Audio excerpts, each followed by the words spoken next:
Alexandre de Moraes encaminhou para Gilmar Mendes o pedido de prisão domiciliar de Bolsonaro. Bom, por que ele fez isso, né? Qual que é a intenção? O Bolsonaro ainda tem esperança de ir para prisão domiciliar? Vamos entender aqui nesse vídeo o que está acontecendo. Eu me chamo Paulo Vitor, do canal PV Disso. Vou pedir para você se inscrever no canal, ativar o sininho para receber as notificações. Deixe seu like para ajudar a gente a compartilhar a verdade, sempre a verdade, aqui no Brasil. Bom, pessoal, vamos entender aqui, ó. Por que o Alexandre de Moraes quer dividir esse peso com o Gilmar Mendes, né? O Gilmar Mendes, que é o decano, né, lá do STF e tudo mais, e a Michelle Bolsonaro chegou a conversar também com o Gilmar Mendes, conversou com o Alexandre de Moraes, né? Foi devido um pouco a essa situação que o Moraes tomou essa decisão de enviar o Bolsonaro para Papudinha, mas por que não mandou o Bolsonaro para prisão domiciliar, já que outras figuras que também foram acusadas, foram presas, tiveram ali a decisão de ter prisão e o direito de ter a prisão domiciliar devido, né, à idade avançada, devido a doenças ali críticas, né, que precisam de um cuidado 24 horas ali, mais com uma atenção ainda maior. E por que o Bolsonaro não? Né? Então a gente sabe que existe ali uma intenção de humilhar assim o presidente, existe ali toda uma questão, e eu sei que a gente sabe que quem tá por trás disso é o Lula, mas a gente também tem que entender uma coisa, apesar deles estarem querendo também dar uma humilhada no Bolsonaro, o fato do Bolsonaro ter ido para Papudinha é melhor, né? A infraestrutura lá é melhor, é um batalhão da PM, né? Eles quiseram tirar esse peso ali da PF, né, o batalhão da Polícia Militar ali, a Papudinho, o Bolsonaro tem ali, é como se fosse uma casa pequena ali de 64 metros quadrados, tem cozinha, banheiro, cama, televisão, espaço, tem equipe médica com várias especialidades ali disponíveis, mas a defesa de Bolsonaro ainda quer que ele vá para prisão domiciliar, afinal é um direito, afinal ele tem esse direito, o Bolsonaro está com idade avançada e já passou por 12 cirurgias, tem crise de intestino, né, tem umas questões lá do intestino dele, que ele precisa ter um cuidado quase que 24 horas, né, precisa ter alguém ali de prontidão para poder atender ele e alguém que tenha competência e autonomia para poder fazer isso, entendeu? Então a gente tem esperança do Bolsonaro, a gente tem esperança de Gilmar Mendes ali tomar ali uma decisão de, o Bolsonaro pode ir para a prisão domiciliar. Eu acho que tem.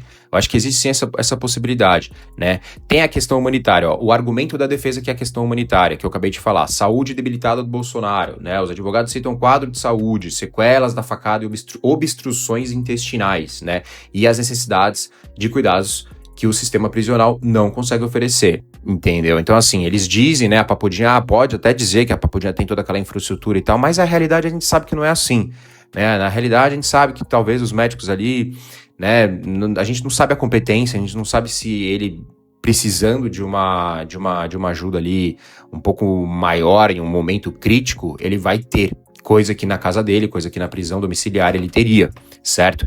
E a gente também tem a questão da suspeição de Moraes, né? Por que o Moraes encaminhou também esse processo pro Gilmar Mendes? Será que é só para tirar o peso das costas dele? Será que ele não quer também ter caso aconteça algo com o Bolsonaro, a culpa é inteira do Alexandre de Moraes? Eles querem também dar uma impressão de, né, colegialidade, que é aquela assim, eu tô imparciável à decisão. Por quê? Porque a defesa de Bolsonaro, e todo mundo sabe, né? A defesa de Bolsonaro tá alegando que o Alexandre de Moraes, ele é vítima, ele é o juiz e ele é quem investiga, ele é quem condena, ele é tudo, né? Ele é tudo. Então, assim, para tirar um pouco dessa visão que tanto a defesa quanto todo mundo tem do Alexandre de Moraes, ele também falou assim, deixa eu mandar aqui pro Gilmar Mendes pra tirar um pouco essa pressão de cima de mim, né? E essa visão aí, deixa eu fingir que eu não sou essa pessoa, né? Mas todo mundo sabe que é, então essa suspeita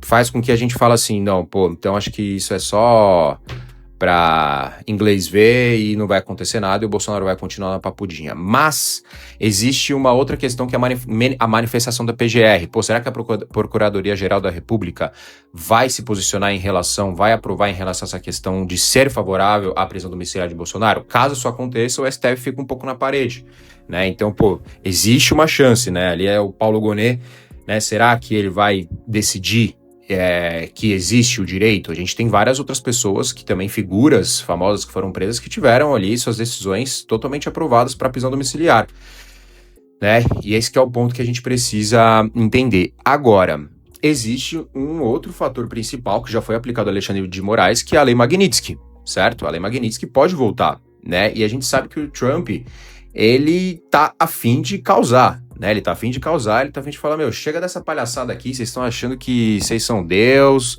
eu quero acabar com essa palhaçada de esquerdista aqui na América, no meu quintal, vamos aplicar aqui agora a doutrina Monroe, América Latina é o quintal dos Estados Unidos, quem manda aqui nessa é a gente, então vamos fazer a rapa aqui, ó. O que acontece? Existe o efeito Trump, né? A Lei Magnitsky pode voltar, então o que a gente pode interpretar, né, desse encaminhamento do pedido de prisão domiciliar de Bolsonaro de Alexandre de Moraes para Gilmar Mendes? Pô, será que o Alexandre de Moraes está com receio da Lei Magnitsky voltar? Né? Será que, pô, o Trump tá olhando para isso ali com uma lupa?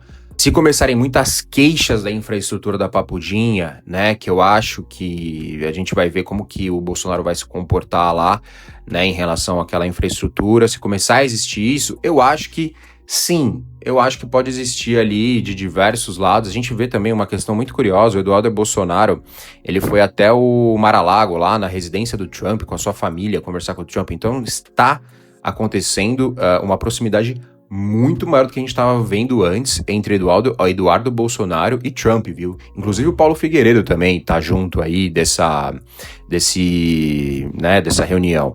Então, assim, estão existindo conversas ali em relação à política internacional muito sérias, né? E quem tá fazendo esse papel lá, quem é a pessoa próxima ali entre Brasil e Estados Unidos, está sendo Eduardo Bolsonaro. Isso é indiscutível, né? Então, eu tenho certeza que esse assunto está na conversa deles, entendeu? Então, assim, vamos ver como é que vai desenrolar esses próximos episódios.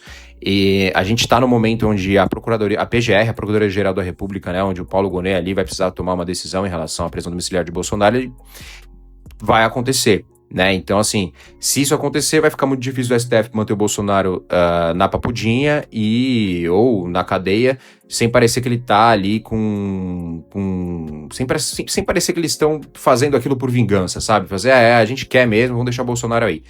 Então, existe essa esperança, existe o efeito Trump, algumas coisas podem melhorar pro Bolsonaro, e eu acho que a esperança é a última que morre sempre.